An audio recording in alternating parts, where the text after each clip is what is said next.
What's going on, everyone? It's Jeremy. All right, we haven't done much work with my car vending machine over there, and I think we're going to change it up. I got a couple new cars to maybe rotate out. Let's take a closer look at it. It's been a couple years since I've shown anybody this, so let's take a look at a couple of the cars first. We'll take a look at the vending machine in just a minute. All right, first car, it's that new Porsche that just came out this year. I like the color, that darker orange or dark yellow. I'm not even sure what it is, bright yellow. I don't know. Either way, it's a nice color for the car. Spoiler's a little crooked there. But yeah, it'll be a nice one addition to it. I figured I'd add another Ferrari. It's not like, I think it's Lego's favorite car or favorite partnership, because I think there's more Ferraris than any other vehicle exotic car out there. So we're going to add this one as well. And we'll add this Lotus. Actually, I ended up getting this on like super discount clearance. It was like $6 or $7. So I wasn't going to pass up something that was, what, 80% off, 75% off. Yeah. So we'll add this one too. All right. So there's the car vending machine. You can see the top. Yeah, Thanos is up there because my Avengers Tower is right there. So that's why Thanos is on the roof. Just so anyone is, so we're clear. Now you can see the cars. So we got 1, 2, 3, 4, 5 levels. I do have a couple extra cars. I think I have Dom's Charger up at the top. So yeah, it holds 15 cars plus 2 more at the top. It is motorized. I do have a working elevator in it. Doesn't work the greatest, but it does work. Let's take a closer look at around the sides of it. Yeah, I'm still procrastinating on fixing a base plate to go here, so that's why we just have exposed plywood. But we do have, this is the exit.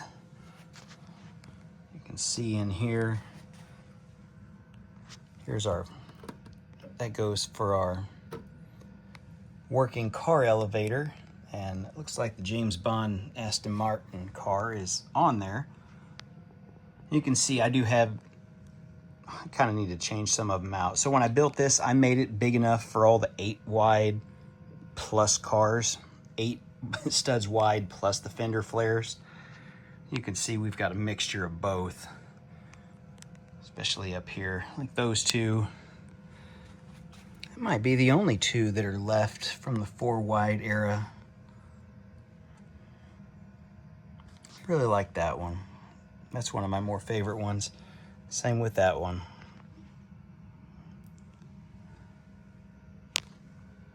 Yeah, that's just sitting there because I don't have anywhere else to put it. Okay, so there's our battery pack. Let me see if I can get this open. Okay, had to pop it off just a little bit. We take this, there's all the gears. So our motor, it's tied to this center one, and then we're just the same gears all the way across to both sides, hoping in theory that it would lift. That's an interesting view. That it'll lift evenly on both sides. I used string because I tried the chains, the Lego chain pieces, didn't work. It was bunching up, and then you just have to have so much more room once it coils. And then uncoils, and yeah, that was just a mess. So I used string on this. And it works okay. It works really well for like the first floor. Second floor starts getting iffy and it starts turning. And then up at the top, it's like, yeah, it's way off. But if I just go 1 floor up and down, yeah, it's like ideal, perfect. But wish there was a better way. But anyway, let's take a look at the sides. There's one side. We'll come around. So if you guys want to build something like this, I mean, it's super easy. It's just really expensive because like each one of these window panes, I think on the Lego website are like 88 cents a piece. And yeah, they're usually on the pick-a-brick wall at Lego. But I mean, how many can you really fit in a box? I don't know, that's what, an $18 or $19 box. You're still going to spend maybe $100. just on those. That doesn't include the other big expense, which it's the big plates that each car rests on. There's so many plates, and you can see there. So keep that in mind if you guys want to build this. Some different landscaping on the front. I just had a bunch of random pieces. I'm just trying new things. We go across the front here. Nice big showcase front. Same thing on the other side with the landscape. Just using some of those curved pieces to just make something different that's just not straight, linear, 90-degree angles. That's really all I was going for with that. And then how's it compare to Ghostbusters Firehouse? Well, there it is. It's a little bit bigger. My Avengers Tower, it's a custom tower. It's 4 feet tall, so you can see where that is. And then just for reference, if we get way over there, there's the Daily Bugle. We're about this lettering here, that lettering there on Daily Bugle, it's about the same. And you can see the little trick. Use the train tracks. If you have a bunch of train tracks that are just curved pieces you're never going to use, that's what I use for it. Just an idea. So the question is, which vehicle gets demoted? Oh man. Well, I think I'm gonna move the 2 6-wide vehicles out because they're just not, they're not doing it for me anymore. I do have that one that's a 6-wide, but I may leave that one in there. I don't know which other one to take out. 2 of them were really easy to pick.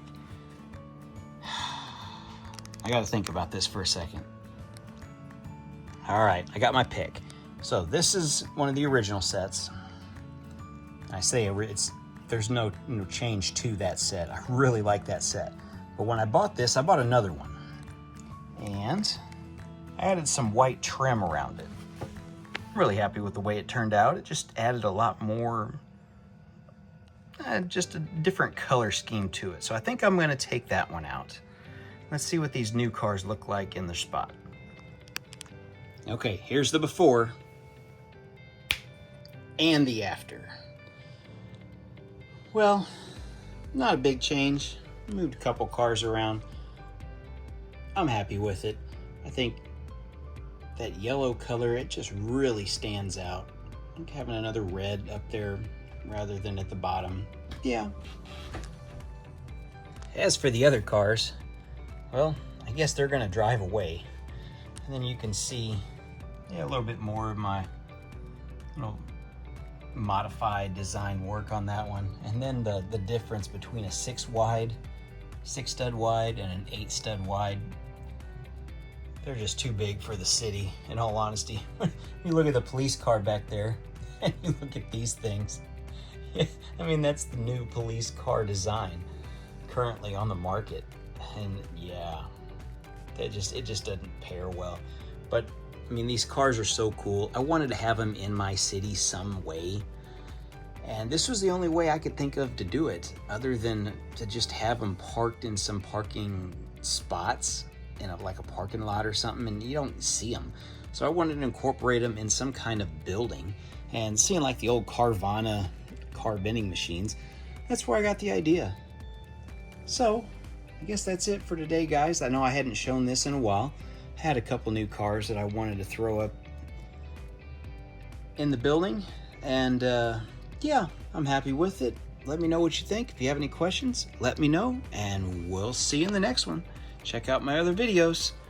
We got some more farm stuff, some more city stuff coming pretty soon. Thanks for watching.